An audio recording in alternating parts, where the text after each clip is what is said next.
A very good morning to all of you. Today we will cover another topic from third unit, that is departmentation या फिर हम बोल सकते हैं डिपार्टमेंटलाइजिंग। अब डिपार्टमेंटेशन क्या होता है?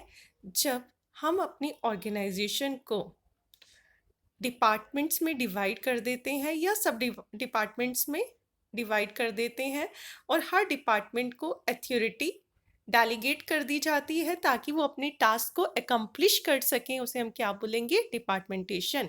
क्या बोल सकते हैं?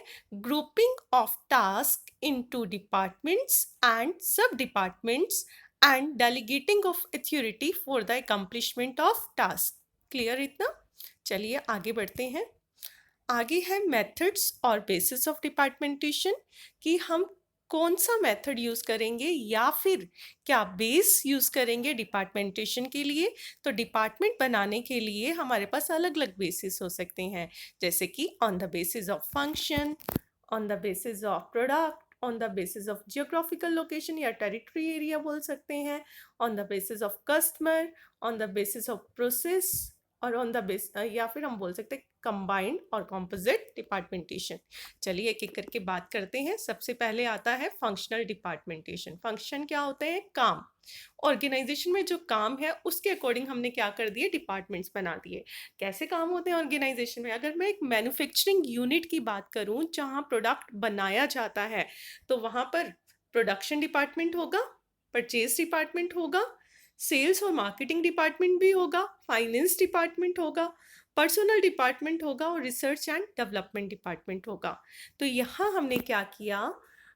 डिपार्टमेंट्स हमने किसके बेस पर डिवाइड किए? फंक्शन। देखो यहाँ प्रोडक्शन डिपार्टमेंट है, यहाँ परचेज डिपार्टमेंट हो गया, यहाँ सेल्स मार्केटिंग डिपार्टमेंट हो गया, फाइनेंस डिपार्टमेंट हो गया, पर्सनल डिपार्टमेंट हो गया, रिसर्च एंड डेवलपमेंट डिपार्टमेंट हो गया।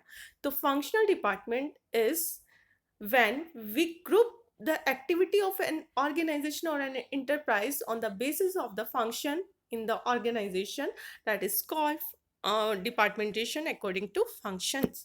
Next is product wise departmentation. अब एक कंपनी है, कई बार वो एक से ज़्यादा प्रोडक्ट्स बनाती होती है ना?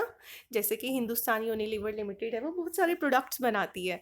तो यहाँ पर हम क्या कर रहे हैं? जितने प्रोडक्ट्स बनाए हर प्रोडक्ट के लिए एक अलग डिपार्टमेंट बना दिया, और हर डिपार्टमेंट जैसे पहले प्रोडक्ट के बेस पर डिवाइड कर दिया, प्रोडक्ट के बाद तो देखो काम तो वही होंगे, प्रोडक्शन होगा, परचेज होगा, सेल्स होगा, तो वो उसके बाद आप वैसे डिवाइड कर सकते हैं। तो व्हेन वी डिवाइड और when we group the activity of the organisation on the basis of the products, then that is called product wise departmentation. जैसे कि चीफ एग्जीक्यूटिव, ये हमारा हेड पे रहेगा, चीफ एग्जीक्यूटिव जो ऑर्गेनाइजेशन का होगा। फिर हमने डिवाइड कर दिया टेलीविज़न, जैसे ये कंपनी क्या है? टेलीविज़न बना रही है, रेडियो बना रही है, कंप्यूटर्स बना रही है, और क्या बना रही है? एग्रोडक्ट्स डिपार्टमेंट, और उसके अंडर आपने फंक्शंस। तो देखो हर किसी में ये तो होने ही होने ये वाले फंक्शन की, प्रोडक्शन, मार्केटिंग एंड फाइनेंस। उसके बाद हम बात करते हैं टेरिटरी और जियोग्राफिक डिपार्टमेंटेशन।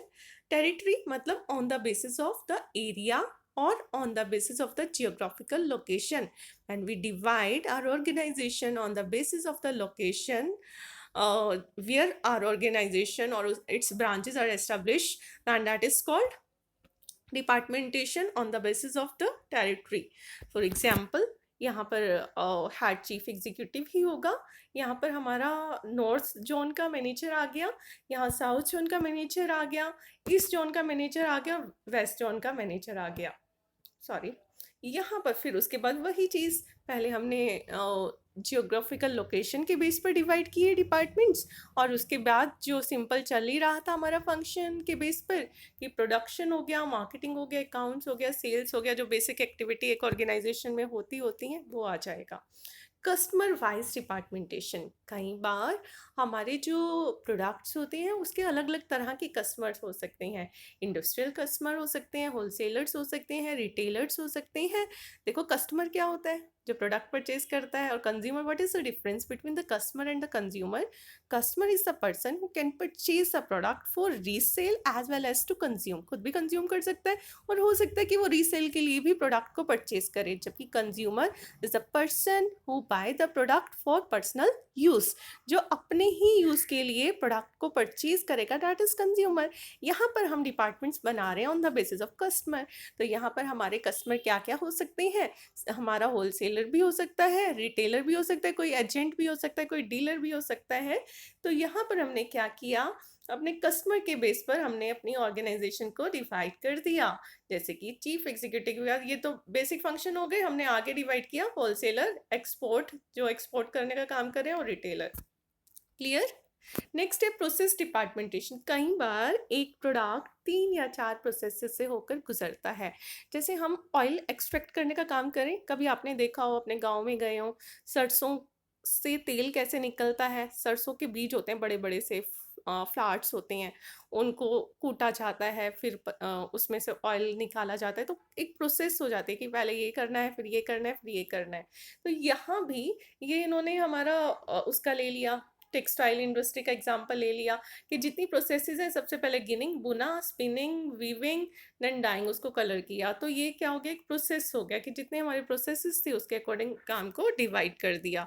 नेक्स्ट होता है कंबाइंड और कॉम्पोजिट डिपार्टमेंटेशन। कंबाइंड डिपार्टमेंटेशन क्या होगा, जब हम किन्हीं दो डिपार्टमेंट्स को मर्ज कर दें, दो या दो से ज़्यादा डिपार्टमेंट्स को मर्ज करके एक अपना बेस बना लें ग्रुपिंग का, एक्टिविटीज़ की, तो वो क्या हो जाएगा आपका कंबाइंड या कॉम्पोजिट डिपार्टमेंटेशन। जैसे इस एग्जांपल में पहले हमने जियोग्राफिकल लोकेशन के अकॉर्डिंग डिवाइड किए डिपार्टमेंट्स, फिर हमने उसको प्रोडक्ट के बेस पर डिवाइड कर दिया, टीवी आ गया, रेडियो आ गया, एग्रो डेयरी प्रोडक्ट्स जो भी हैं वो आ गए, और उसके बाद हमने उसे फंक्शन के बेस पर, देखो 3 तरह के हमारे पास आ गए। तो ये क्या हो गया हमारा combined departmentation. This is a very important topic. ठीक है, बहुत अच्छे से करना। कोई डाउट हो तो आप व्हाट्सएप ग्रुप पर पूछ सकते हैं, और आप यहाँ यूट्यूब चैनल पर भी अपना कमेंट डालकर अपनी क्वेरी पूछ सकते हैं। Thank you so much for the class.